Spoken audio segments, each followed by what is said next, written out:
रूस राष्ट्रपति Vladimir Putin सोमवार बड़ घोषणा कर रूस न्यू स्टार्ट संधिर प्रमुख सीमार पालन आहरी वर्षे जारी रखा सहमति अच्छी जहाँ 5 फेब्रुआरी 2026 रु कार्यकारी हेब। से अमेरिकार प्रकार पदक्षेप अपेक्षा करा उभय देश परमाणु अस्त्र प्रतियोगिता को एड़ाई पारे। यह चुक्ति मूलतः 2010 रे स्वाक्षरित होता और 2021 रे 5 वर्ष वृद्धि यार अवधि फेब्रुआरी 2026 रे शेष होउछि।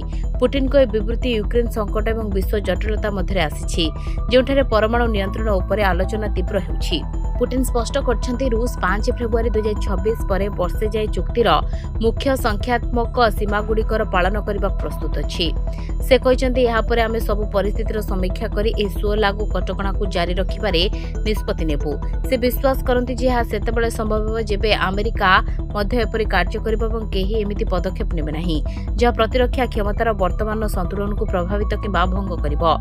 सूचनायोग्य सोमवार दिन रूस सुरक्षा परिषदर एक वीडियो कॉन्फ्रेंसिंग रे पुतिन जोर दे कहिथिले जे मस्को एबे उत्तेजना वृद्धि किंबा अस्त्रशस्त्र प्रतियोगिता रे कोनोसी आग्रह रखु नाही।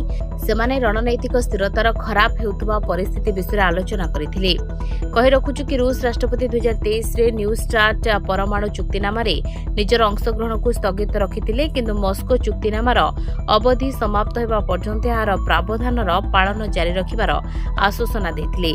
रूस राष्ट्रपति कहते आमर विश्वास जे एही उपाय सेतेबेले कार्यकारी हेब जेतेबेले अमेरिका एपरि कार्य करिबो एवं एपरि पदक्षेप नेब नाही जहाँ निवारक क्षमतार वर्तमान संतुलन को दुर्बल किंबा विपर्यस्त करिबो।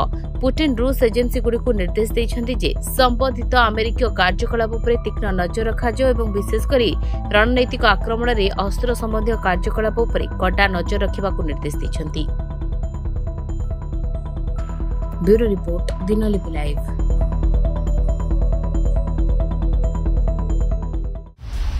दिनलिपि लाइव को एबे ही लाइक शेयर सब्सक्राइब करंतु।